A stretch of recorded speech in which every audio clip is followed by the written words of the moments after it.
Good afternoon. Welcome to the Analyst. Today we'll be taking up 7 newspaper articles from the Hindu and the Indian Express and discussing them. The handout for the same will be available in the description of this video for your kind perusal. Please have a look at that. The first article that we'll be taking up is related to inclusive growth, wherein we'll be discussing the Indian model of inclusive growth and the strategies to achieve the same. The second article is related to the right to information. Additionally, we'll be taking up 5 articles in the simplified, which will be useful for mains as well as prelims.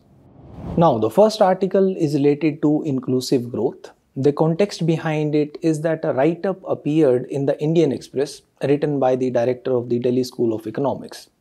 And interestingly, the author has observed that the claims regarding the rising inequality in India overestimate the income share of the richest. They ignore the larger picture. That is, we have also reduced poverty drastically in the past decade or so in India.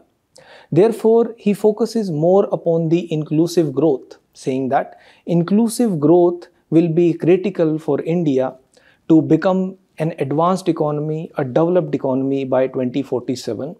So we will discuss the concept of inclusive growth, the Indian model for the same, and the strategies adopted to achieve the same. This is important in GS3 under the topic inclusive growth and the issues arising from it. So what is inclusive growth first? The inclusive growth is the sharing of the benefits, the fruits of the socio-economic development with all sections of the society, the weaker ones, the vulnerable ones especially.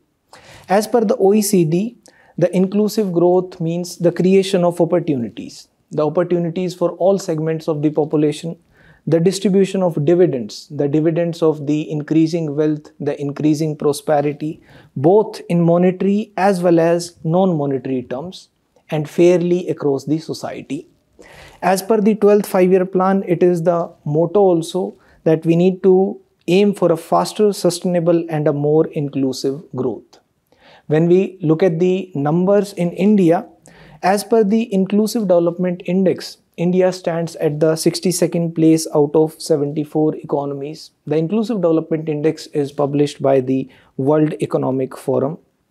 As per the Oxfam report, Reward Work Not Wealth, 1% of the richest people in India account for 70% of the wealth created in India.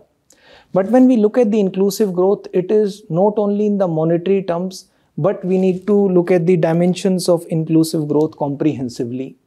The inclusive growth includes the growth in the social indicators, for example, the quality education, affordable healthcare, ensuring gender parity. That will ensure inclusive growth for all segments in the society.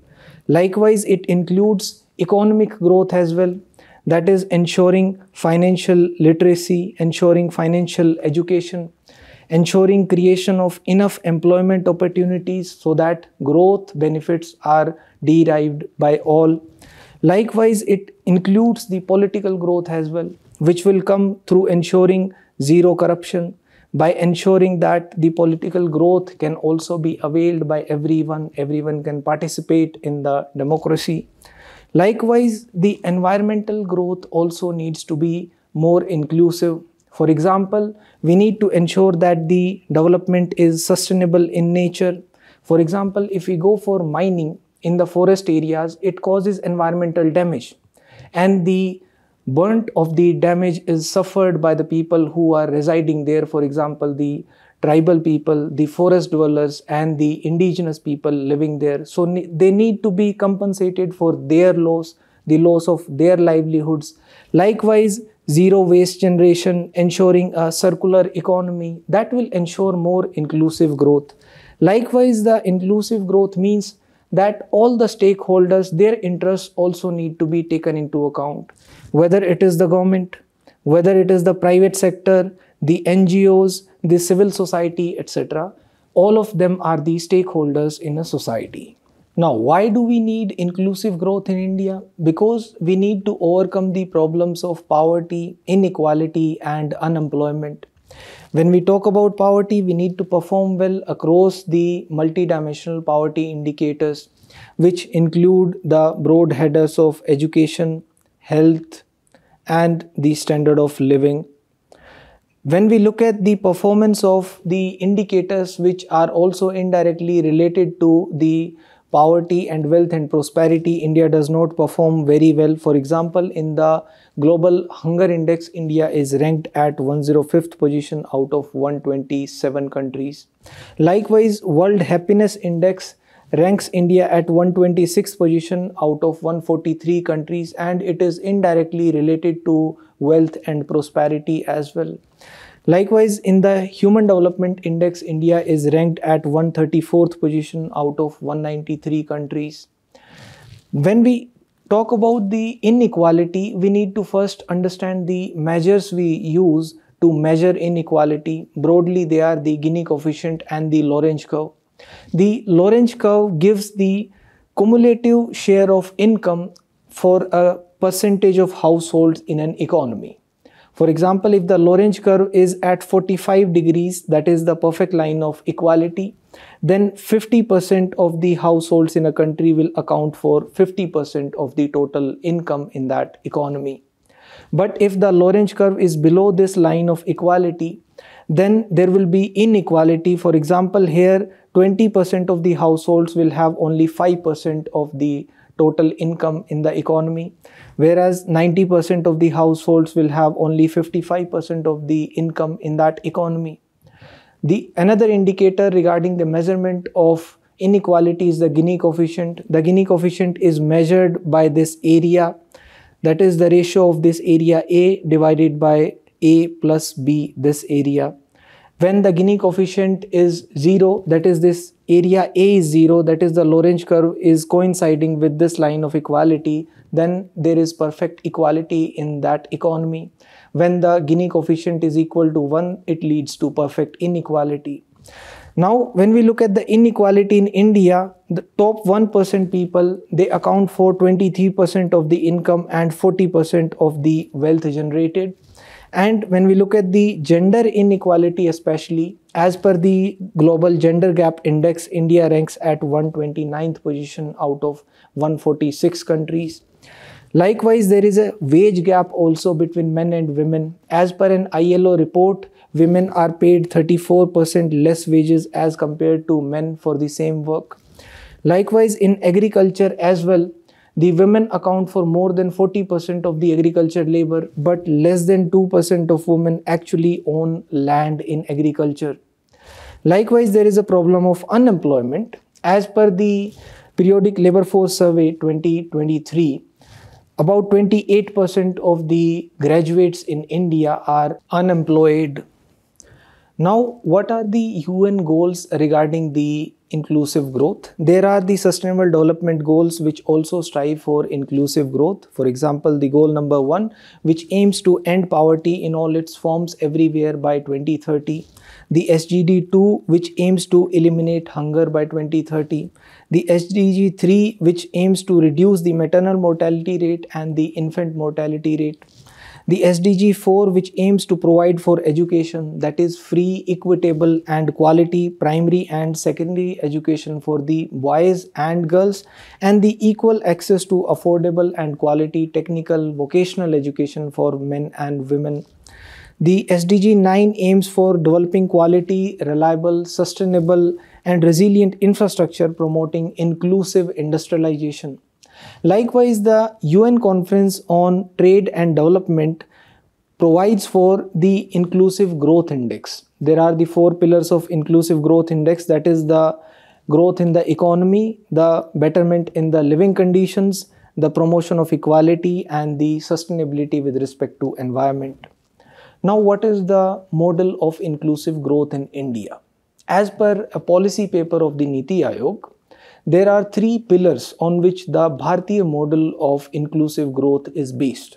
They include an Indic market economy, an Antyodaya welfareism and a pragmatic policy making.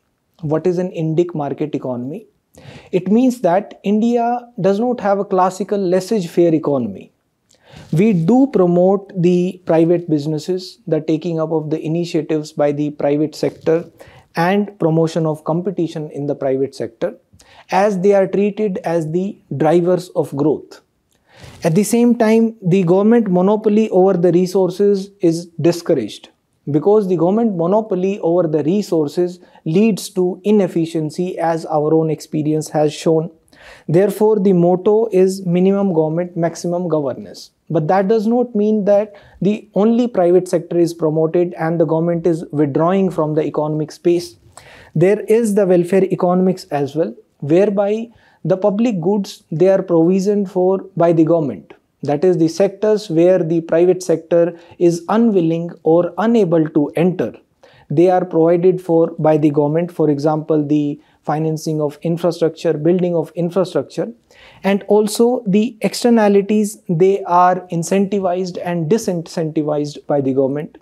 That is, the businesses which create positive externalities, they are incentivized. For example, building of infrastructure, providing for subsidies, capital subsidies. Whereas the businesses which create negative externalities, for example, contributing to pollution, they are disincentivized in the form of penalties. Likewise, the government promotes the Schumpeterian entrepreneurship. What is Schumpeter's model of entrepreneurship? It means that the entrepreneurs, they are not only utilizing the existing innovations in the production, rather they are also investing in discovering new means of production, developing new technology, also research and development. So this Indic market economy is in contrast to the communist socialist economies, whereby the approach is that of command and control. Here, rather, more incentivization to the private sector is provided. At the same time, there is a focus upon the Antyodaya welfareism also. This concept is similar to the one developed by Deen Dayal Upadhyay in the form of integral humanism. The Antyodaya welfareism ensures that the weakest, the poorest sections of the population, they are also the beneficiaries of welfare and also participating actively in the economic growth.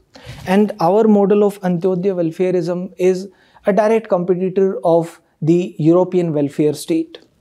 And to promote the same, the government gives the direct transfers as well as the indirect subsidies. The direct transfers in the form of the DBTs, the cash transfers. Likewise, there are in-kind subsidies and indirect subsidies, for example, the fertilizer subsidies. At the same time, to promote welfare, there are targeted safety nets, selective safety nets. For example, during the times of COVID, 2/3 of population of India was provided for with free food grains. There are insurance policies like Atal Pension Yojana, Jeevan Jyoti Yojana, Suraksha Bima Yojana, etc. And at the same time, there is the targeting of the gender imbalance. That is, the gender imbalance is sought to be corrected through schemes like the Mission Shakti, providing for a gender helpline, etc. Another pillar on which the Indian model of inclusive growth is based is pragmatism, that is practicality in the policy making. When we look at the policy making, it is based upon the empirical evidence. When we look at, for example, the fiscal multipliers in India, it is common knowledge that empirical evidence has shown that capital expenditure fiscal multipliers are 3.5 times the fiscal multipliers for the revenue expenditure that the government undertakes. Therefore, the government has increased the capital expenditure. When we observe the budgets of the past 3 years, the capital expenditure has risen by 33% year on year. Likewise, the government also goes for the balanced approach, a pragmatic approach, balancing the inflation targeting as well as the GDP growth. Now, what are the steps that the government has taken to promote inclusive growth in India? We can divide them under various sectoral headers. To promote social capital, the government has taken steps to promote education, skill development as well as health. In the education sector, there is the new education policy which provides for a comprehensive framework regarding the primary education, secondary education and the higher education to promote its quality and affordability. In the skill development, there is the Pradhan Mantri Kaushal Vikas Yojana, Deen Dayal Upadhyay Gramin Kaushal Vikas Yojana. In the healthcare sector, there is Ayushman Bharat, Pradhan Mantri Jan Arogya Yojana, which provides for the insurance cover. To promote social security, the government came up with various insurance schemes, for example, Atal Pension Yojana, Jeevan Jyoti Yojana, Suraksha Bima Yojana, etc. It gives loans as well to the MSMEs through the Mudra scheme. Likewise, to promote financial inclusion, there is the Jan Dhan Yojana and the JAM Trinity, Jan Dhan, Aadhaar and Mobile. To promote employment generation, there is Prime Minister's Employment Generation Program. There is the Deen Dayal Antyodaya Yojana, National Urban Livelihoods Mission, which is targeting the employment generation. To promote the agriculture specifically, there are schemes which are targeting the inclusive coverage, for example, the soil health cards, the Paramparagat Krishi Vikas Yojana, Pradhan Mantri Krishi Sinchai Yojana, etc. Now, what are some specific strategies that can be adopted to promote inclusive growth in India? One, we can explore the implementation of a universal basic income. It has been recommended by the Economic Survey as well, which recommended the implementation of UBI in a phased manner. We can go for a de facto quasi-universality and a de jure universality by providing for an exclusion criteria. Similarly, the pilot studies that were conducted in the state of Madhya Pradesh, they also yielded positive results, and it can promote inclusive growth. We can promote the skill development initiatives further and fill the gaps there. We can go for insurance penetration. It is at 4.3% in India, and the life insurance is even lower at 3.3%. As it will provide a security cover, it will be helpful in promoting inclusive growth. Likewise, we can explore the expansion of transformation of aspirational districts program. Now, this is a program which identifies the low-hanging fruits in those districts, and accordingly the developmental initiatives are taken up. Therefore, there is a district-wise approach which is implemented here. And we can expand the hill area development program which is implemented in the northeast to go for a region-specific approach to promote inclusive growth. Likewise, the Island Development Authority can be strengthened. We can strengthen the social stock exchange as well. Through the social stock exchange, the enterprises which are engaged in the social activities, they are able to gather funds, whether they are for profit or not for profit, but they will be engaged in social activities and it will promote inclusive growth. Likewise, we can ensure effective implementation of the corporate social responsibility. The CSR, it is mandated under the Companies Act. Section 135 of the Companies Act provides for the rules regarding the CSR, that any company which is having a profit of more than 5 crore rupees in the preceding 3 financial years or has a net worth of more than 500 crore has to spend 2% of its profit on the corporate social responsibility activities. We can undertake further reforms in the NREGA scheme, that is the Mahatma Gandhi National Rural Employment Guarantee Scheme, whereby we have already gone for the geotagging of the assets, for the Aadhaar based payments to eliminate the ghost beneficiaries and leakages in the scheme. Likewise, we can go for the promotion of a circular economy, which will lead to the reduction of the waste, which will lead to sustainable development and ultimately inclusive growth. The topic of inclusive growth is so important that almost every alternate year a question has been asked in the mains. For example, in mains 2022, there was a question relating inclusive growth to the market economy. In 2019, it was related to sustainability.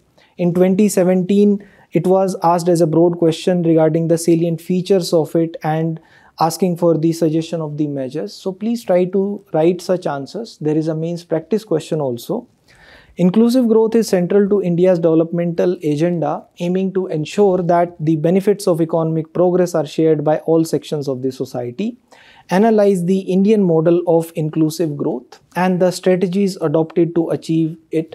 How can these strategies be further strengthened to address the existing disparities? Please try to write it. Now, the next article is related to the right to information. The context behind it is that an application was filed seeking the information regarding the degree of the Prime Minister, and it was challenged by the Delhi University in the Delhi High Court. So we will understand the issues related to the RTI Act and a few suggestions in this regard. This is important in GS2 under the topic Important Aspects of Governance, Transparency and Accountability, and in GS4 under Information Sharing and Transparency in Governance. When we look at the philosophical aspect of the right to information, it is required to empower the people. It is required to ensure a shared governance, because the citizens, they are not merely passive beneficiaries of welfare. They should be active participants in governance. So RTI ensures a grassroots democracy. It ensures a participatory approach to governance, and the citizens, they are not merely subjects, rather they are active participants in governance, and thus they are empowered. Likewise, Aristotle used to say that liberty and equality for everyone is a must. But for an effective enjoyment of liberty and equality, there must be a right to information as well, otherwise they will be ignorant. When we look at the global RTI ranking, India is ranked at the 6th place. This is published by the Transparency International. Now, how did the RTI Act in India evolve? The International Covenant on Civil and Political Rights, it provides for an Article 19, which says that the right to information must be provided. Therefore, it should be provided in India as well. The judiciary also played its role. For example, through the state of Uttar Pradesh versus Raj Narayan, the Supreme Court held that the right to information, it is an implied right and it is a part of Article 19, subclause 1, subclause A, that is the freedom of speech and expression. Unless somebody knows, how will they be able to effectively exercise their freedom of speech without knowing? Likewise, after that, the government set up the Shuri Committee in 1997. It came up with a draft law regarding the right to information as well, but still it was not enacted. Then through the People's Union of Civil Liberties versus Union of India, that is PUCL versus Union of India case, the court again observed that there should be a right to know. That was regarding the sections 33A and 33B of the Representation of People's Act. The sections 33A and 33B of RPA essentially made sure that the people who are contesting elections, the contestants, do not need to disclose their criminal antecedents, the alleged criminal offenses that they committed, or even their educational background also. Whereas the court in this case held that it is the right of the voters to know the antecedents of the people for whom they are voting. So after that, the Mazdoor Kisan Shakti Sangathan also took up a movement in this regard, and ultimately the RTI Act was enacted in 2005. Now, what are some of the most important provisions of the RTI Act? One, it provides for a definition of the public authorities. Under section 2H of the Act, the public authorities are defined to be those authorities which are created by the Constitution or by any law, or which are under any state government or the central government or the local bodies. And it also includes the NGOs and the civil society bodies which are substantially financed by the government directly or indirectly. The section 4(1)(b) prescribes for the proactive disclosure of the information. That is, under this section, the authorities are required mandatorily to disclose information proactively, suo motu. The section 6 provides for the procedure for securing information, according to which any applicant can file for an application under the RTI Act seeking the information. The section 7 provides for the time frame, that is the public information officers which are appointed under the RTI Act, they are to furnish the information within 30 days of the filing of the RTI application. Under section 8, there are certain exemptions also. Certain informations can be denied from being disclosed by the public authorities on the grounds including that of national security, the public interest, etc. The Section 19 creates a two-tier mechanism for the appeal in case there is a grievance from the side of the RTI applicant, and the appeals can be filed in the State Information Commission and Central Information Commission. The Section 20 also provides for the penalties. In case the PIOs provide information after a delay, or the information provided is incorrect, incomplete, misleading or distorted, then there are penalties also prescribed under the RTI Act.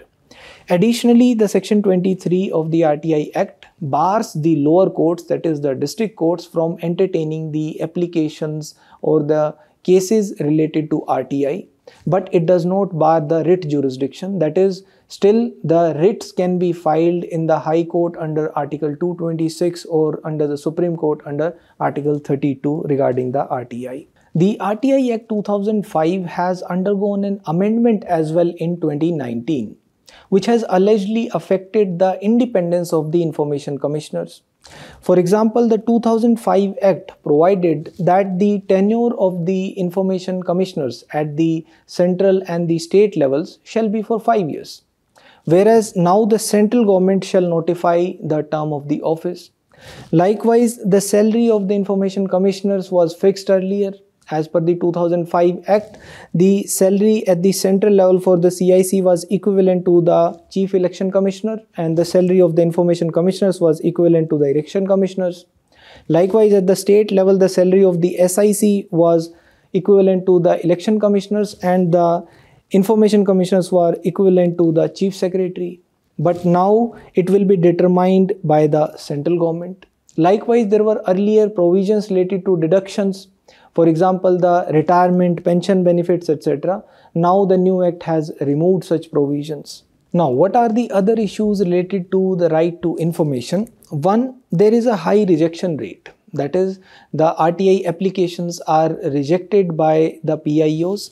As per the annual report of the Central Information Commission itself, 40% of the RTI applications are rejected.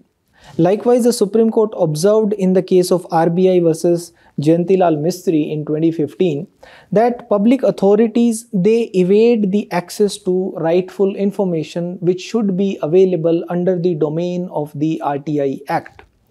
And there is a high pendency of the applications also. There are 30,000 RTI applications pending in the Central Information Commission, of which more than 8,000 are more than 1 year old applications. So there is a backlog as well as pendency, although it has been coming down now. There has been a vacancy as well regarding the appointment in the information commissioners. There is a non-appointment and only 4 out of 10 information commissioners are appointed.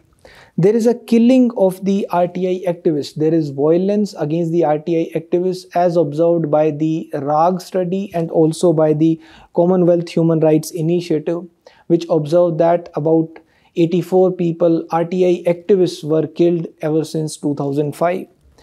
Also, there are exemptions from providing information under Section 8 of the RTI Act, which provides exemptions on the grounds of national security, sovereignty and foreign relations, and these are often quoted whenever the public authorities do not want to disclose any information. And there is an inadequate training which is provided to the public information officers. As per the Commonwealth Human Rights Initiative, 45% of the PIOs do not receive training for the implementation of the RTI Act.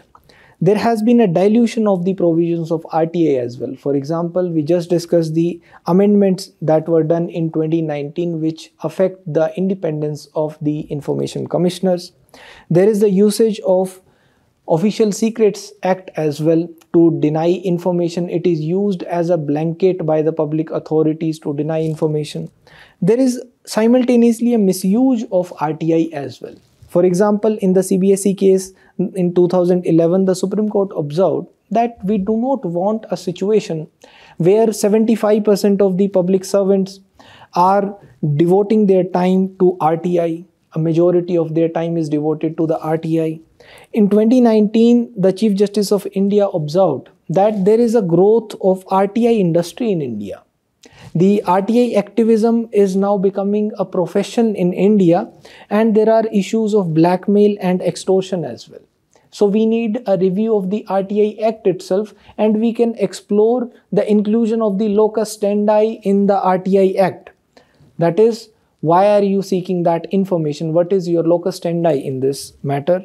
In the Girish Deshpande case, the Supreme Court even went on to say that the applicant should prove public interest when he is seeking such information.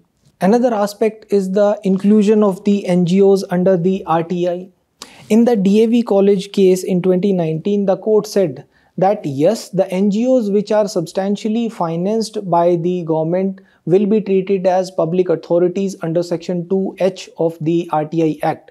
But it does not mean that all the NGOs which are getting more than 5% funding from the side of the government will be treated as public authorities under the RTI Act. Rather, it will be decided on a case-to-case basis. Then there is the debate of RTI versus privacy. For example, the government earlier refused to disclose the details regarding the electoral bonds, citing the right to privacy. Now, what are the suggestions to effectively implement the right to information? The second ARC recommended that we can repeal the Official Secrets Act altogether. Rather than the Official Secrets Act, we can substitute it by a chapter under the National Security Act. We can provide for a selection committee for the selection of the information commissioners. The selection committee may comprise of the Prime Minister, the Leader of Opposition, and the Chief Justice of India. We can go for the measures to protect the whistleblowers, the RTI applicants, to ensure that there is no violence against them. And all the government officials should get a one-day training on the Right to Information Act and its implementation. There should be an effective redressal mechanism as well regarding the RTI applications. For example, the Delhi government in 1997 came up with the Public Grievance Commission, which was working effectively. Likewise, we should apply the RTI to judiciary as well. The judiciary should be brought under the ambit of the right to information as well as the political parties. In 2019, the Chief Justice of India also argued for the inclusion of the locus standi to filter out the frivolous complaints which may be filed under the RTI, and simultaneously detailed guidelines may be issued from the side of the central government regarding the same. And the information should also be published in the vernacular languages, the local languages apart from English, by the authorities. There should be an education about the rights. We can include the right to information in the school curriculum as well. And the autonomy of the information commissioners must be ensured. Now there is a main practice question as well. RTI has played a crucial role in promoting transparency and accountability in governance. However, there are several challenges in its implementation that hinder its effectiveness. Discuss the key issues facing the RTI Act and suggest measures to strengthen its network. Please try to write it. Now, the next article is related to the Forest Rights Act. This is important in GS3 under the topic Conservation, Environmental Pollution and Degradation, and Environmental Impact Assessment. Before coming to the article, let's discuss the significance and challenges of the Forest Rights Act 2006. It is important because it acknowledges the injustices meted out to the forest dwellers, especially the tribal population which resides in the forest. Their rights have been recognized. The individual forest rights have also been recognized, that is, what resources can they use and manage. And thereby it addresses the allegations of encroachment, that the people who are not traditional forest dwellers, they are encroaching upon the forest. And it defines the access and use rights of the village communities. That is, they can use the resources, common resources, including the selling of the forest produce as well. And it promotes a decentralized forest governance as the consent of the Gram Sabha is mandated. And there is a democratic procedure for the identification. That is, if we want to identify whether a wildlife needs extra protection at the cost of the curtailment of the community rights, then it will be done democratically through the Gram Sabha. And it identifies and ensures the community rights as well. In case there is a diversion of the forest lands, the consent of the Gram Sabha has to be taken. And in case there is a diversion, compensation should be given. For example, we have the Niyamgiri case. the Vedanta was doing bauxite mining in the Niyamgiri hills in Odisha. The local residents there were against it, and the Supreme Court observed that there should be a referendum which should be conducted, and the consent of the Gram Sabha, the indigenous forest dwellers, has to be taken, who voted against it, and the bauxite mining was stopped in the Niyamgiri hills. But there are certain challenges that the FRA faces. For example, the act is often misinterpreted by some state governments. It is alleged that the act is actually an encroachment regulation scheme. That is, it is regularizing the encroachments which are done by people. But it is actually protecting the rights of the forest dwellers who have been living there since generations. And at the same time, there is a poor recognition of the community forest rights. Only the states of Maharashtra, Chhattisgarh and Odisha have effectively recognized the community forest rights. The other states have not effectively recognized the same. There is a misuse of the provisions of FRA as well. For example, the land ownership rights, the title that is known as the patta, it is granted to ineligible claimants as well. That is, the FRA provides for a cut-off date. That is, the people who were residing there before 13th of December 2005 should be given pattas. But people who encroached there after that date also are given pattas. There is a negligence from the side of the collectors. The collectors are responsible for ascertaining the rights of the claimants, the nature of their rights and the extent of their rights, but there is negligence. There are problems in the implementation of the rights also, the digital implementation. For example, the One Mitra software in Madhya Pradesh is implemented, but there is poor connectivity, poor digital literacy among the forest dwellers. There is a non-uniform implementation of the Forest Rights Act as well. For example, the state of Andhra Pradesh has recognized 23% of its potential forest area, whereas Jharkhand has recognized only about 5% of its potential forest area. Likewise, at times there are adverse decisions from the side of judiciary as well.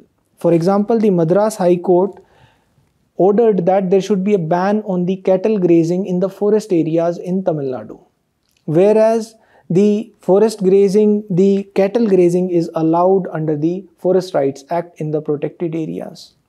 Now, coming to the article, there were complaints from the forest dwelling communities, and the Ministry of Tribal Affairs has now directed the states to create an institutional mechanism to ensure the compliance with the Forest Rights Act and to set up a mechanism to address the grievances. This step has come after complaints were received over the last few months from dozens of villages, especially in three states, Madhya Pradesh, Maharashtra and West Bengal.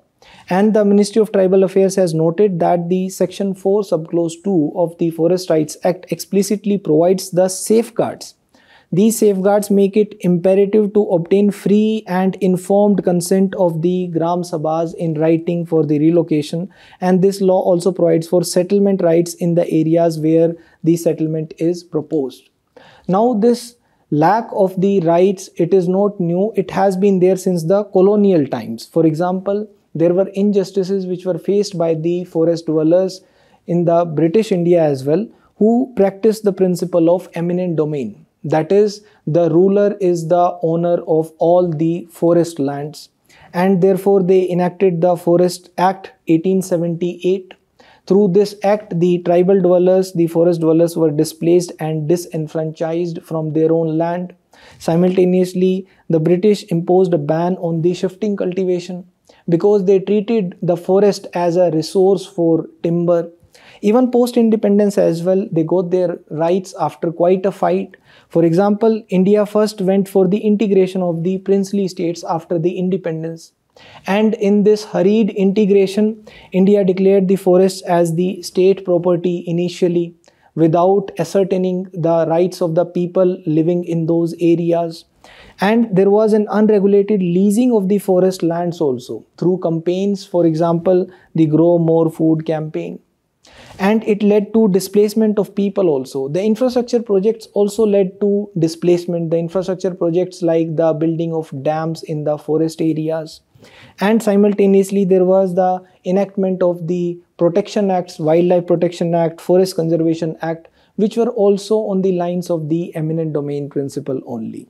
But the Forest Rights Act ultimately recognized the rights of the forest dwellers. Now, what does it provide for essentially? It provides for a tenural security under the forests under occupation prior to December 13, 2005, and it provides for the in situ rehabilitation of the displaced persons who are evicted without compensation prior to the December 13, 2005. The Act also provides recognition to the ancestral domain rights to the PVTGs, the particularly vulnerable tribal groups, and it ensures that there is seasonal access to the nomadic, pastoral and semi-nomadic communities over the forest land. And it provides that the conversion of all leases granted by the erstwhile governments and kings, they should be converted into permanent land records. Now, the next article is related to the Genome India project. This is important in GS3 under the topic Science and Technology, the developments and applications in everyday life and the achievements of Indians in science and technology. Now, what is the Genome India project? It's a project undertaken by the Department of Biotechnology. It will be creating a sequence of human genomes and creating a data set which will be shared on a platform. The sequencing will be done from 99 ethnic populations. So the aim is to capture India's genetic diversity. This project was approved in 2020 and it involves 20 scientific institutions. We'll be sequencing 10,000 genomes with future plans for 1 million genomes as well. Now, what is genome sequencing? Essentially, the human genome is like an instruction manual that we have inherited from our parents, and it determines our body functions, the traits, for example, our body color, hair color, etc., and even the diseases that we may fall prey to because of our peculiar genetic makeup. Now, the sequencing of genome is done because the handling of the entire genome is extremely difficult. So it is broken down into parts and then its sequencing is done. The genome sequences is actually the process of decoding the genetic information through the extraction of a blood sample.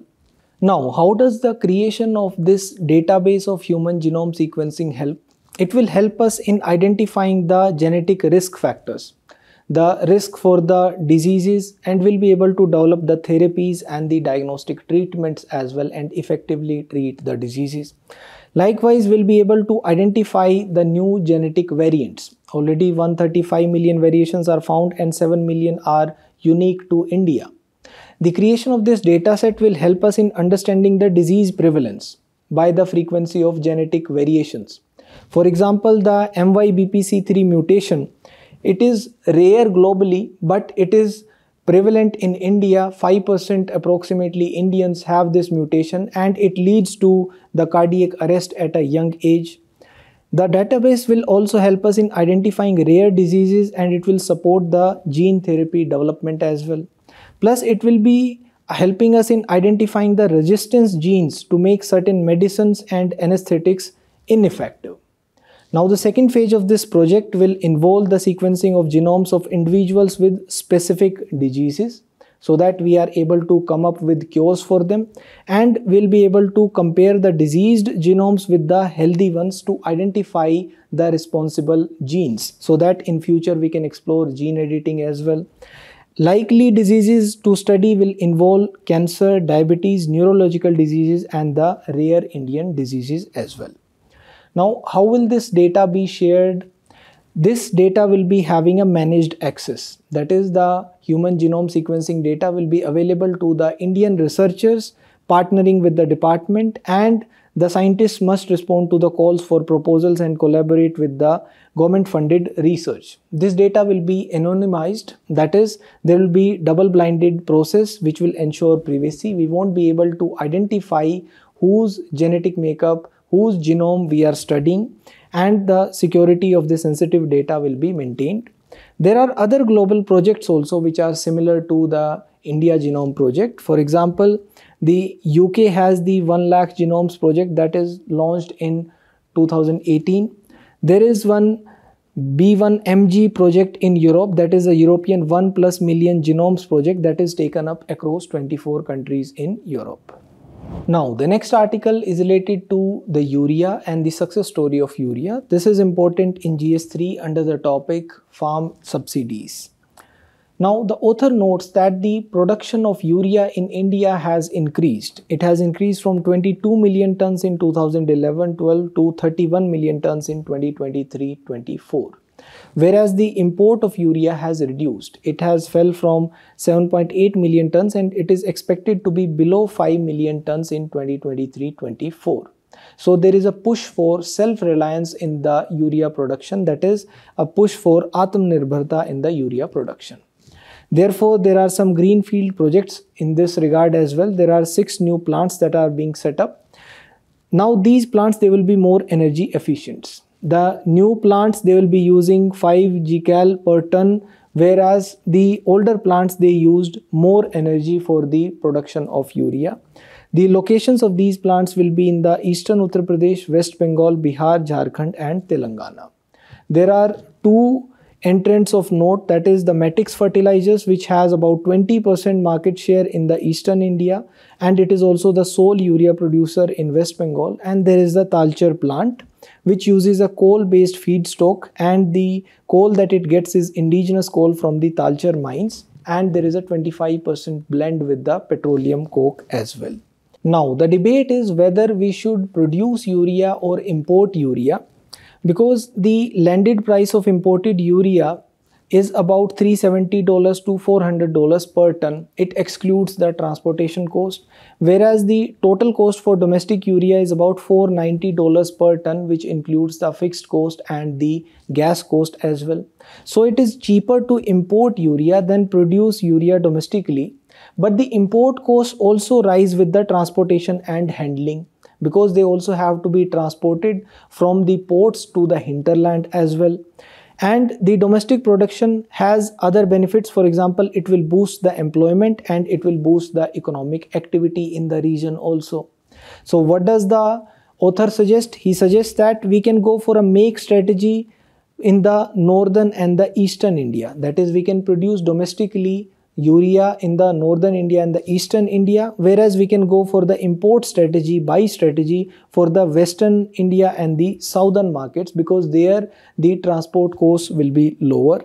Plus, he has observed that the consumption of urea has increased. It has grew from 29 million tons to 35 million tons from 2011-12 to 2023-24, whereas the consumption of the diammonium phosphate and complex fertilizers, its growth has been stable from 10.2 million tons to 10.8 million tons. So we need a rational pricing for urea. This rational pricing will ensure that excessive urea consumption can be avoided.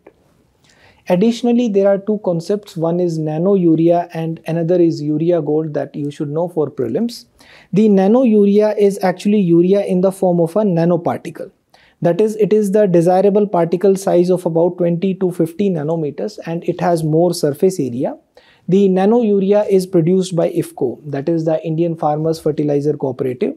The efficiency of nano urea is more than the conventional urea. The conventional urea has an efficiency of 25%, whereas the efficiency of the liquid nano urea is about 85 to 90%. That is, the absorption rate by the plant is better. Therefore, it is also environment friendly production and it reduces the subsidy bill of the government. It will reduce the unbalanced and indiscriminate use of conventional urea. Thus, it will minimize the pollution, soil pollution, water pollution and air pollution. And it goes for a targeted supply of nutrients to the crops. Therefore, it is sprayed directly on the leaves, that is foliar fertilization happens, and it gets absorbed directly by the plant from there, leading to better absorption of the nutrient by the plant. Another aspect is the urea gold. This is urea which is fortified with sulfur. The urea gold has been developed by the Rashtriya Chemicals and Fertilizers Limited. It comprises of 37% nitrogen and 17% sulfur, whereas the regular urea has 46% nitrogen.